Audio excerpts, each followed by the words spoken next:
Hi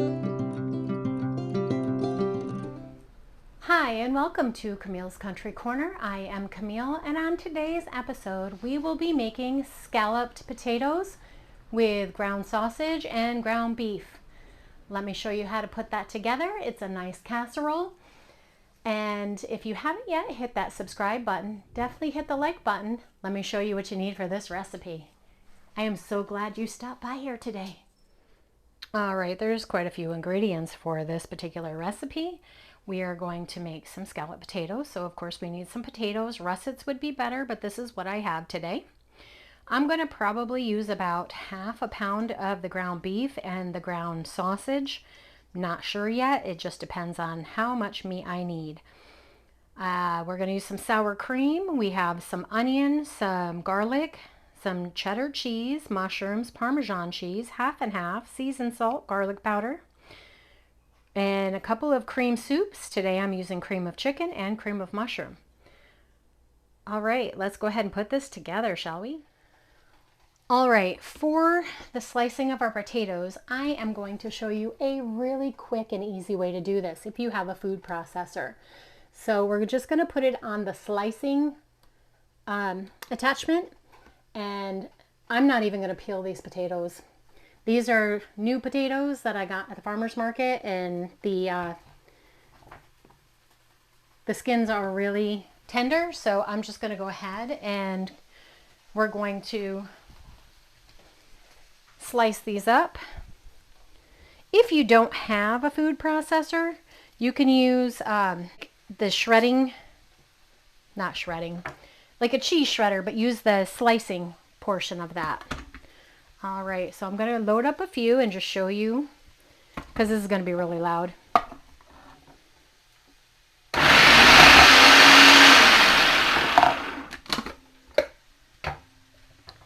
They come out perfect. Literally takes seconds. So I'm going to go ahead and get these all ready. We've got the beef browning, and I'll bring you back to show you how to put the creams together and the cream sauce that we have, and we'll layer it all up and I'll show you how to do all of that. All right, to my meat mixture, and I do have both pounds in here, and I just use a mild Italian sausage. I went ahead and browned it up. I would use about a medium to a large onion here. I did not have that today, so I used green onions. And I used 4 cloves of garlic. I did add a little bit of bouillon, beef bouillon to this, just to beef up the flavor a little bit. About a teaspoon of beef bouillon for both pounds. And I used about 2 teaspoons of basil just to give it some extra spice. Now to that, that's all I added when I did the ground beef. So now I am going to add about a teaspoon of garlic powder,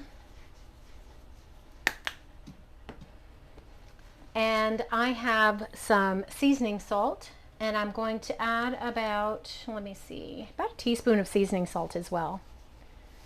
I don't want to add too much because that might be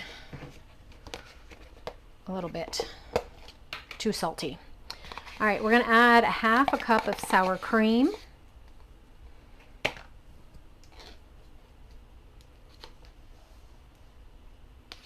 As I fling it everywhere, because that's how it's done. All right, we need 3/4 of a cup of half and half. Maybe I should measure this.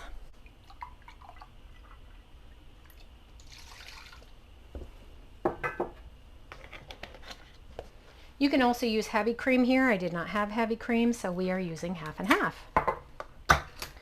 I am going to use 1 can of cream of chicken soup, only because I want the variety here of the 2 different flavors. But you can add 2 cans of the same cream soup. It really does not matter. These are 10.5 ounces. And I also have the same of cream of chicken, 10.5 ounces.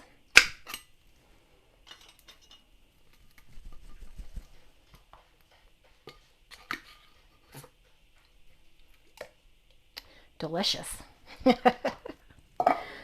All right, we need a 1/4 cup of Parmesan cheese. It's supposed to be the shredded kind. Well, guess what? That's what we have today. We have the grated Parm, so that's what I'm using. And then we need some salt and pepper. But before I add any salt, because we use seasoning salts here, I'm going to go ahead and mix this up and give it a quick taste and see if we actually need any salt. You know what that kind of looks like? That kind of looks like stroganoff. I wonder if it's going to taste like that. Probably not, because I added basil. Oh my God, that's so tasty. We do not need anything else in here. All right, so now we're going to do our layers. We have our potatoes. Just for good measure, I'm going to go ahead and spray. I have a 9x13 casserole pan, baking pan, whatever you want to call it. We're going to go ahead and put a layer of potatoes down.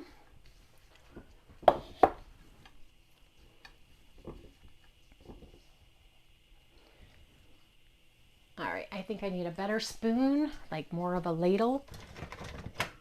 Let's see. So we can put half of our mixture down.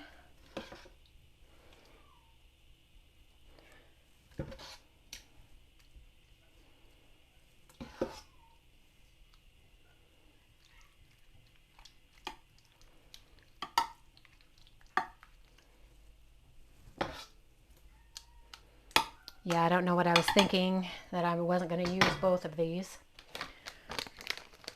Okay. When I say both of these, I mean both pounds of that meat.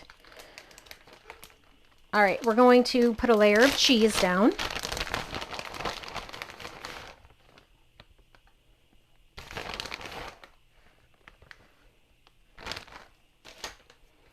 All right, we're going to put another layer of our potatoes, our other half.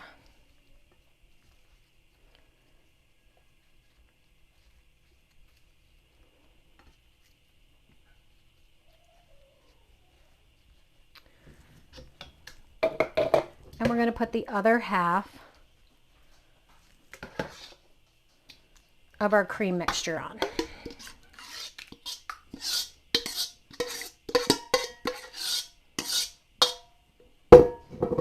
Oh, this is going to be one delicious casserole. All right, I do have my oven preheated at 350 degrees. And I am actually going to cover this with some aluminum foil because we want those potatoes to actually cook all the way through. So let me grab some foil. And because my casserole dish is really, really full. Sorry, I'm noisy. I am actually going to set this on top of a cookie sheet and put this in my oven. And we're going to go ahead and we're going to put this in the oven at 350 for 1 hour with the cover on. I'll bring you back for the next step. Okay, friends, I just realized I forgot to put in the mushrooms. See, real life happens. So if you haven't forgotten, add the mushrooms. I have a 4-ounce can of mushrooms. I'm not going to add them at this point. We're just going to have it without. It's going to be equally delicious. All right, I'll see you back in a minute.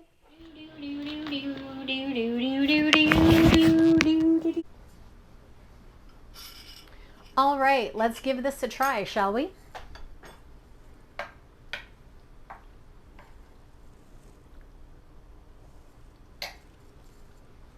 Ooh, this is going to be some hot lava.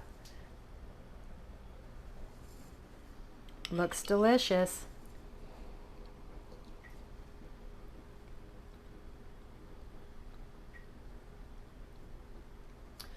This kind of reminds me of a breakfast casserole. It is so good. I love scalloped potatoes anyway. It's a cross between like a beef stroganoff and like a breakfast casserole, and I think it's because of both of the meats that I added. It is so tasty, so fantastic. Definitely add that basil because it gives that extra layer. Like I said, I'll take a recipe and I will completely change it around to suit my taste. And I'm sure I'm not the only one out there that does that. I know for a fact I'm not. But I hope you give this recipe a try. If you do, let me know what you thought of it or what version of it you made. All right, if you haven't yet, hit that subscribe button, hit the like button, and I'm glad you stopped by here today. Have a good one.